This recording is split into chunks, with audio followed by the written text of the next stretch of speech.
Welcome to another video. और आज की video review black lock episode 126, 127 और 128 का। तो चलिए जानते हैं क्या हुआ कहानी में आगे। तो अब तक सब पहुंच चुके थे ब्लैक बुल का हाइड आउट पर, और जहाँ पे आस्था लग चुका है काम पे। और वो काम है पूरे हाइड आउट की सफाई करना, कपड़े धोना और मिस्टर बीस्ट को खाना खिलाना, मतलब कैप्टन यामी के पालतू जानवरों को खाना खिलाना। और कहानी के दूसरे हिस्से में हम देख पाते हैं ब्लू रोज के कैप्टन को, जो परेशान है क्योंकि उसका शरीर उसके काबू में नहीं था और कोई और उसके शरीर को काबू करके सारे काम करवा रहा था उससे। पर जहाँ दीदी दीदी बोलने वाली लड़की उसको बताती है कि हाँ मैं भी कुछ नहीं कर पाई, पर भला हो कैप्टन यामी का जिन्होंने सारा काम किया और हमारी मदद की।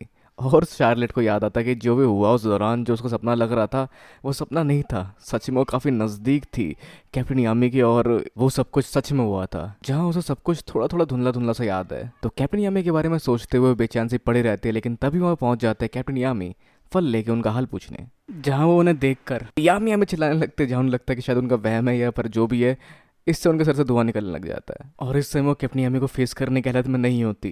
पर जहाँ पे कैप्टन यामी कहते हैं कि तुम काफ़ी ऑकवर्ड हो, हमेशा मुसीबत खड़ी करती रहती हो, पर मैं खुश हूँ कि तुम ठीक हो। पर मुझे एक बात जाननी जो तुमने तब कही थी जब तुम स्पेल के कंट्रोल में थी, और मुझे लगता है तुम्हें अभी वो हल्का फुल्का याद होगा। जहाँ कैप्टन शार्लेट को लगता है कि वो वाली बात तो पूछने वाले हैं जो लास्ट में सेल्फ ने कहा था कि मैं इतनी ऑकवर्ड भी नहीं हूँ जितनी इस शरीर की मालिकिन ऑकवर्ड है। और जहाँ लगता है कहीं वो प्रपोज तो नहीं करने वाला, और पागलपन के मारे वहाँ से वो चिल्ला के भागने लग जाती है। जहाँ बेसिकली उनके कर्ज एनर्जी के बारे में पूछने वाले थे, जो कि एक्टिव हो गया था उनके एल्फ बनने पर। तो उस फॉरवर्ड मैजिक के बारे में पूछने से पहले वहाँ से भागना शुरू करते और काफ़ी तेज़ी से भागते हुए कई सारे मिशन का एग्जीक्यूट कर देते गांव के अंदर भी, और इस तरह से वो भागते रहते जहाँ पर कैप्टन यामी को मौका ही नहीं मिलता उनके सवाल को पूछने का। जहाँ कहीं दूर बैठी कैप्टन शार्लेट सोच रही होती कि मैं इतनी पावरफुल बनी क्योंकि मुझे अपने उस कर्ज को हराना था जो मेरे परिवार के ऊपर कास्ट किया गया था। जहाँ कहीं प्रपोजल भी आया उनके लिए, लेकिन वो उनको हरा देती। जहाँ उनकी डिमांड थी कम से कम तुम मुझे हरा तो पाओ, इतने पावरफुल तो बनो। और एक दिन कर्ज के चपेट में गिर जाती है, जिससे बचाते उन्हें कैप्टन यामी और कहते हैं तुम टफ हो, मुझे टफ लड़के पसंद है, लेकिन मुसीबत पड़ने पर तुम किसी की मदद ले सकते हो, और हमारा स्क्वाड पावरफुल लोगों से भरा पड़ा है। और इसके साथ कर्ज टूट जाता है क्योंकि कर्ज का तोड़ यही था कि उनको किसी से प्यार होगा तो कर्ज टूट जाएगा, और इस पल उन्हें प्यार हो जाता है कैप्टन यामी से। लेकिन एक जिद्दीपना भी था उनके अंदर जो ये चीज़ मानना नहीं चाहता, और साथ ही वो कैप्टन बनती है ऐसे स्क्वाड का जिसमें कोई भी मर्द अलाउड नहीं होते। पर जिसके बाद वो जुटाती है हौसला और सामने आती है अपने स्क्वाड के, जहाँ वो जो कहने वाली है वो शायद उनके स्क्वाड के गरिमा के खिलाफ है, तो शायद उन्हें कैप्टन के पद से रिजाइन करना पड़ेगा। पर वो फिर कहती है मैं पसंद करती हूँ यामिसु के हीरो को, मैं उसे कई बार बुलाने की कोशिश कर चुकी हूँ लेकिन कोई फायदा नहीं होता, और ना चाहते हुए भी मैं उसके प्यार में पड़ी रही।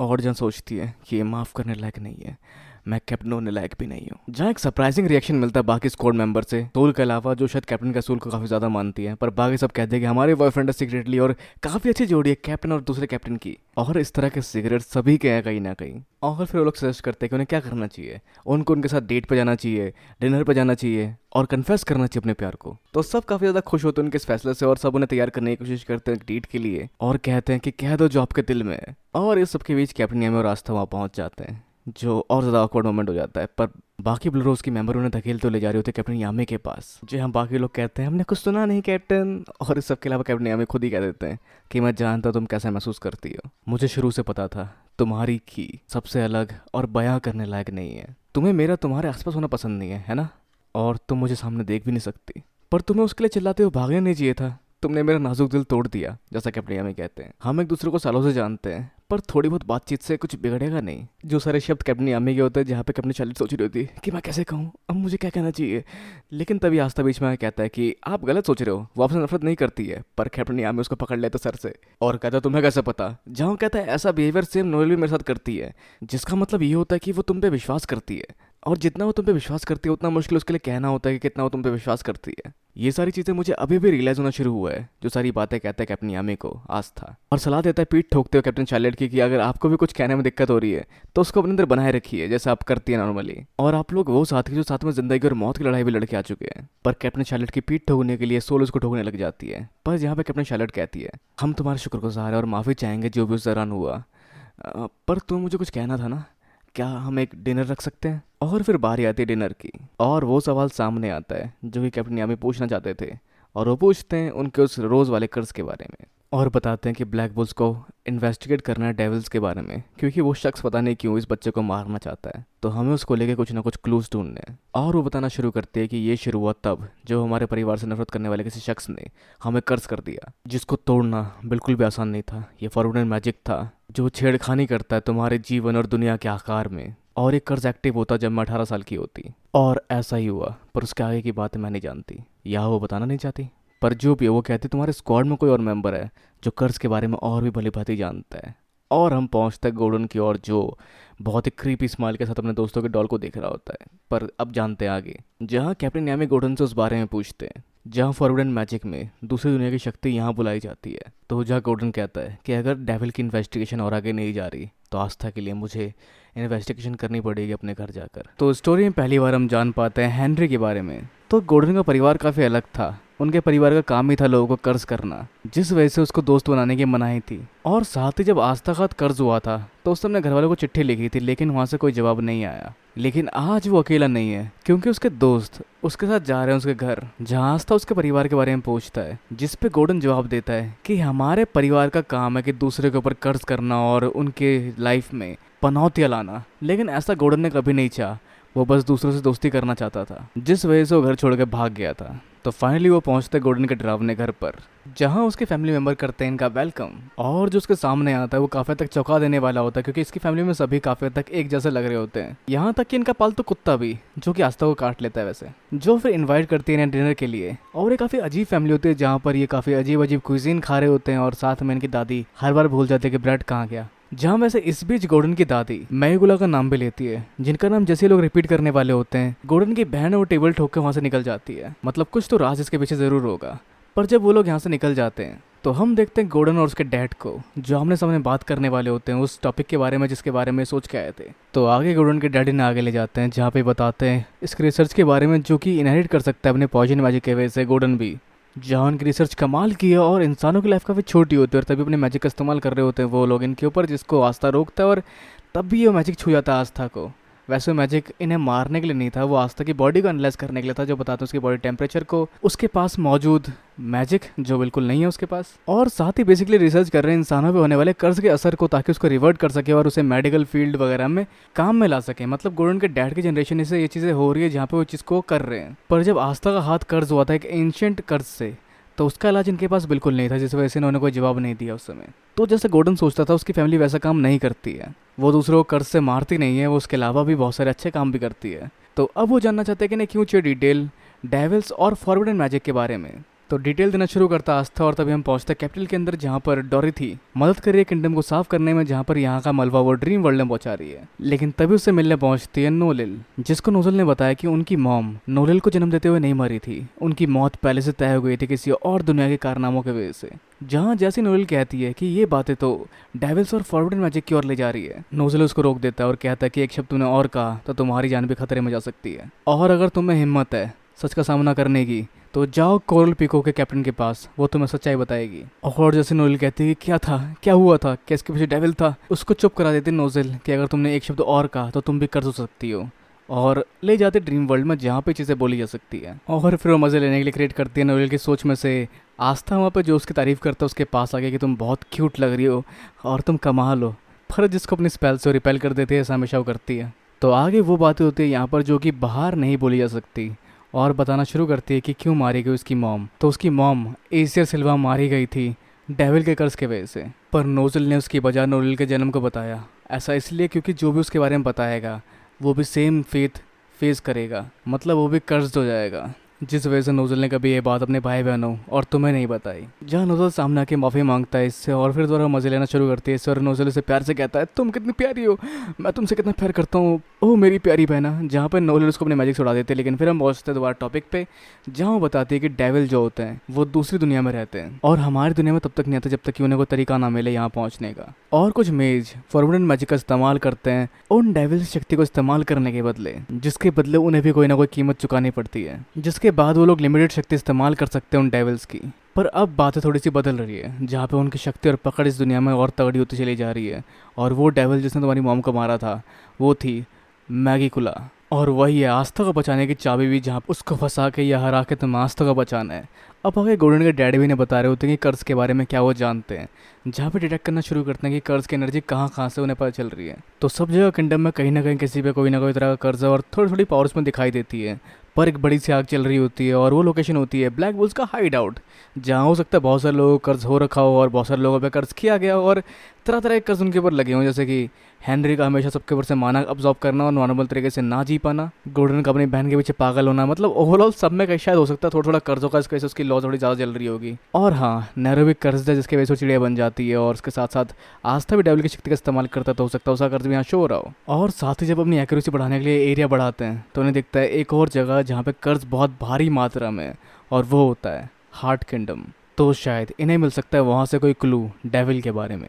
तो आगे सारी बात बताता है आस्था कैप्टन यामी को, और जहाँ वो कहता है कि मैं हार्ट किंगडम जाना पड़ेगा, तो बड़े प्यार से कैप्टन यामी उसको उठा के अपने हाथों में पूछते हैं गोल्डन का है। तो खैर गोल्डन अपने घर पर रुका हुआ है कुछ और कर्ज मैजिक के बारे में सीखने के लिए, और वो शायद कुछ समय तक वहीं रहेगा। और साथ ही ये दोनों काफ़ी तक ब्लैंक है, जो शायद वहाँ के खाने के वजह से ट्रॉमा में आ चुके हैं, लेकिन वहाँ का खाना क्रीपी था पर टेस्टी था, जो कि आस्था को टेस्टी लगा था। तो कैप्टन यामी सब कुछ समझ पाते और सोचते कि उन्हें जाना पड़ेगा हार्ट किंगडम, तो जिसकी अरेंजमेंट होना शुरू होती है। पर आखिर में पता चलता है कि कुछ नहीं हो पाया, वो वहाँ नहीं जा सकते और वो लोग वहाँ घुसपैठ भी नहीं कर सकते क्योंकि उनके बॉर्डर में कुछ यूनिक ट्रैप स्पेल्स लगे हुए हैं, और अगर उन्होंने ऐसा कुछ किया तो ये इंटरनेशनल मामला बन जाएगा। तो क्या वो आस्था के मैजिक से उसको काट नहीं सकते? नहीं, क्योंकि ऐसा करने पर उन्हें पता चल जाएगा कि कोई एंटर हुआ है उनके किंगडम में। पर मिमोसा पहले जा चुके हार्ट किंगडम में, जहाँ वो नोबल होने के नाते एक एक्सचेंज स्टूडेंट के तौर पे गई थी। तो ठीक है, जहाँ कैप्टन यामी ने भेजते हैं गोल्डन उनके हेडक्वार्टर में, और खैर फिनल भी वैसे मान जाता है क्योंकि वहाँ पे उसे किसी से मिलने जाना है, जो होता है लैंग्रीज, जहाँ वो खुश होता है कि लैंग्रीज अब होश में आ चुका है। जहाँ लैंग्रीज कहता है खुश तो बहुत हो गए तुम, मैंने तुम्हें मारने की कोशिश की पर तुमने मुझे रोक दिया, और अपने माँ बाप के बातों को नजरअंदाज करते हुए किंग को मारने की कोशिश की जिससे उनकी नाक कट गई होगी, और मुझे बचाया तुमने जिसकी मैंने कई बार बेइज्जती मारी है, और मैंने उस ट्रायल के बारे में भी सुना। तुम और वो पीजेंट, तुम्हारे पास कुछ स्पेशल नहीं है पर फिर भी तुमने सबका बोझ अपने ऊपर उठाने की सोची। और आखिर में कहता है कुछ खत्म नहीं हुआ। जब फिनल उसका हौसला अफजाई करते हुए कहता है ठीक है ये जंग ही मानते हैं, मैं चाहूंगा कि पापा मुझे एक्नॉलेज करें और मैं इस काबिल बनूंगा कि हमारा खानदान मुझ पे प्राउड हो, और मैं बनूँ नया हेड, और मैं बनूंगा वो जो खुश रखेगा मिस फिनिस को। जहाँ मिस फिनिस भी वहाँ होती है और कहती है कि बस ज़्यादा समय मत लेना, और दोनों हंसने लगता है, जहाँ पर लैंग्रिस लेके जाता है आगे फिनरल को अकेले और कहता है जैसे तुम अभी हो तुम कभी खुश नहीं रख पाओगे मिस फिनिस को। और जिसकी वजह लैंग्रिस बताता है उससे पहले लैंग्रिस की टीम के 2 मेंबर आते हैं, जिसको देख के फिनरल शुरू हो जाता है हे क्या तुम मेरे साथ चाय पियोगे। जहाँ शुरू हो जाता है लैंग्रिस कहना कि तुम भी कर्ज दो, और कहता है तुम एक प्ले बॉय हो जो लड़कियों को देख के अपने आप पर काबू नहीं रख पाते, तुम एक फेलियर हो साथ ही साथ, और तुम्हारी कई सारी और बुरी आदतें जिसको तुम ठीक नहीं कर सकते, और इतनी कमियों के साथ तुम कैसे खुश रख पाओगे मिस फिनिस को। और जब बाद में लैंग्रिस कहता है कि अपने कमियों पर काम करो नहीं तो मैं शादी करके ले जाऊंगा मिस फिनिस को। तो हम बढ़ते हैं अगले फेज में, जहाँ पे होते हैं नोलेल, मिमोसा और आस्था, जहाँ मिमोसा बताना शुरू करती है हार्ट किंगडम के बारे में, उसके विजिट को, जो एक अलग जगह है जहाँ पे वो लिमिटेड जगह पे ही विजिट कर सकते थे, और वहाँ का पानी से भरा इलाका और नेचुरल फिनोमेना काफ़ी तगड़ा है।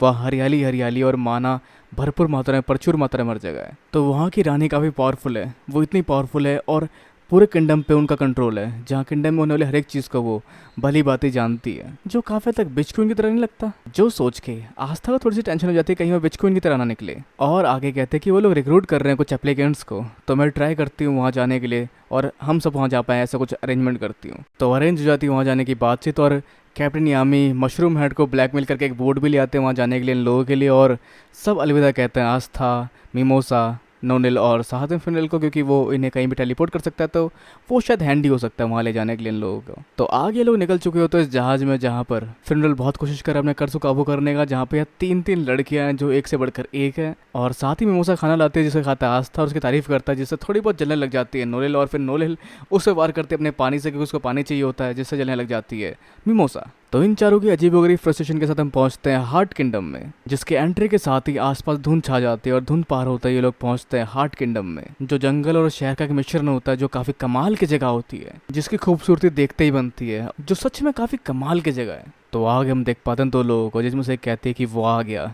जिसके पास है डेविल वाला ग्रीमोर, और दूसरी होती है एक वाटर स्पिरिट जो कहती है अब वो हमारे हाथों में होगी। तो वही आस्था और उनकी वोट पे आता है एक स्पिरिट गार्जियन हार्ट किंगडम का, जिसका नाम होता है गांजा, मतलब गाजा। अब आगे वो देता है इन ऐसा जूस जो अपने मैजिक से पीने में आपको मीठा लगेगा, जो आस्था को बिल्कुल मीठा नहीं लगता, जिसके लिए वो नोएल को कहता है इसमें कुछ मैजिक डाल दो। तो आगे एक नहर आती है जिसके पास से सीढ़ी बन जाती है, जिससे इनकी नाव तैरते हुए आगे और ऊपर की ओर बढ़ रही होती है, जहाँ ये पूरा किंगडम ही माना जोन के अंदर पड़ता है क्वीन की। और सच में इस जगह को देख के कहना मुश्किल होता है कि यहाँ कोई डेविल हो सकता है। अब जहाँ गाजा बताना शुरू करता है कि ये पूरी जगह वाटर स्पिरिट कंट्रोल करती है और कोई भी अनबॉन्डेड गेस्ट यहाँ एंटर नहीं कर सकता और हमारी परमिशन के बगैर कोई भी यहाँ नहीं आता, जिस वजह से यहाँ शांति कायम है। मतलब फिलहाल कायम है, भविष्य का नहीं पता। और तभी एक पानी की बॉल आती है और जो आस्था को घेर कर वहाँ से ले जाती है कहीं दूर। तो जिसको बचाने के लिए मिमोसा, फिंडल और नोलिल आगे बढ़ते हैं फिंडल के मैजिक के साथ, जिसको देख के गाजा कहता है अच्छा तो ये लोग थर्ड स्टेज पर है, और आगे बढ़ता है उन्हें रोकने के लिए। जहाँ वो काफ़ी नज़दीक पहुँच जाता है फिंडल के, जिसको बचाते हैं नोलिल अपने स्पेल से। और यहाँ गाजा बिना अपने मैजिक स्पेल से हवा में उड़ रहा है, जिसको रोकने के लिए नोलिल इस्तेमाल करती है अपने वल्कारी आर्मर का। और नोलिल के जिस लिमिट को गाजा नाम देता है स्टेज 1 का, और उसके बाद अपने मैजिक को वो और ज़्यादा इस्तेमाल करने की सोचता है, इस बार बिना किसी रहम के। अब इसके अलावा आस्था आगे बढ़ते हुए जाता है गड्ढे के अंदर, जहाँ पर उसके सामने होते हैं कुछ पानी के बने सिपाही, जिसके अगेंस्ट लड़ने के लिए तैयार होता है आस्था। अब इसके अलावा गाजा यहाँ पे यूज़ करता है अपने लाइटनिंग मैजिक का, जिसको डॉच कर लेते बड़े आराम से